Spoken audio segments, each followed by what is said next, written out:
Namo Adita Pha, good morning. Thank you for joining me for our daily practice check-in. Listen, listen, listen. This beautiful sound calls us back to our true home.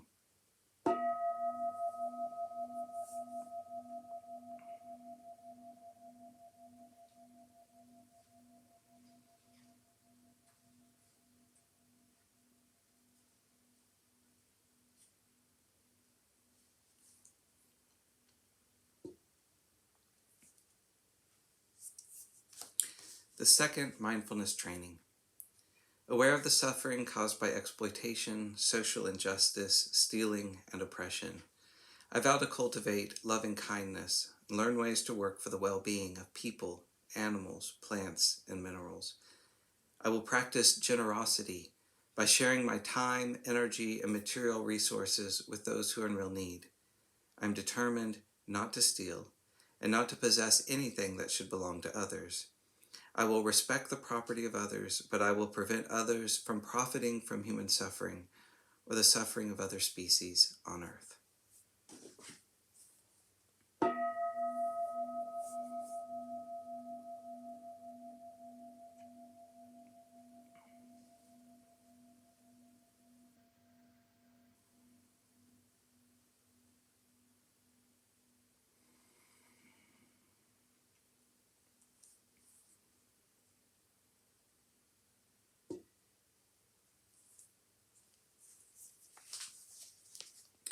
Our Dharma reading today is According with Conditions by Lungpo Pasano. This is from Beginning Our Day by the monastics of Abhayagiri Monastery. In terms of living as monastics and lay practitioners, there are two helpful principles we can return to again and again in our daily life. The first of these is learning how to accept and adapt to whatever conditions we find ourselves in. This doesn't mean being indifferent or not dealing with things, but really engaging with conditions in a skillful, attentive way. With so many visitors coming to the monastery today, we may think, I don't want this, it's not how I like it. Or we may welcome the interaction and find ourselves drawn into that contact. Neither reaction is very skillful. The wholesome alternative is to be mindful of the ways we react to the various conditions we encounter. What are our habits?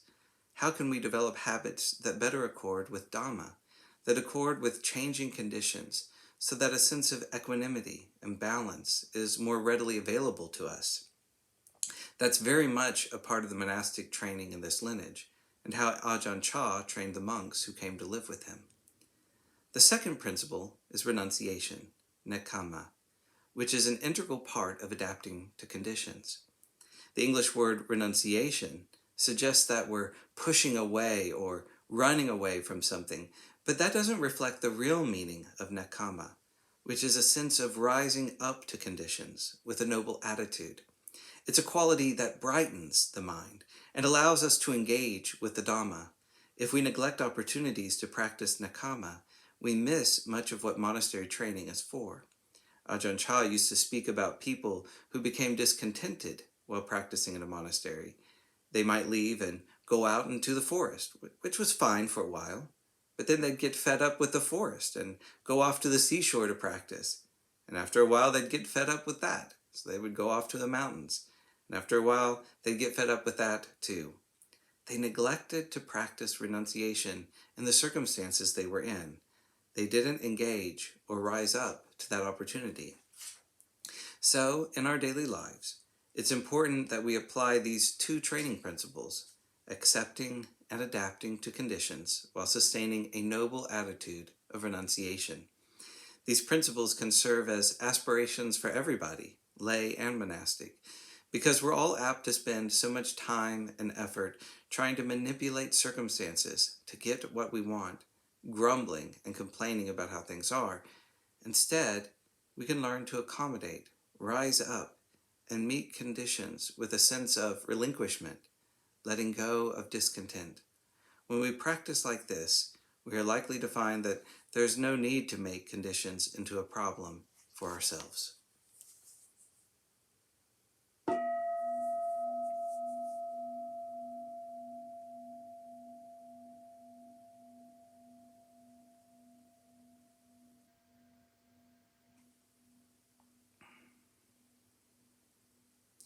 May all beings be well. May all beings be happy. May all beings be peaceful. Sadhu, sadhu, sadhu. Thank you for joining me this morning.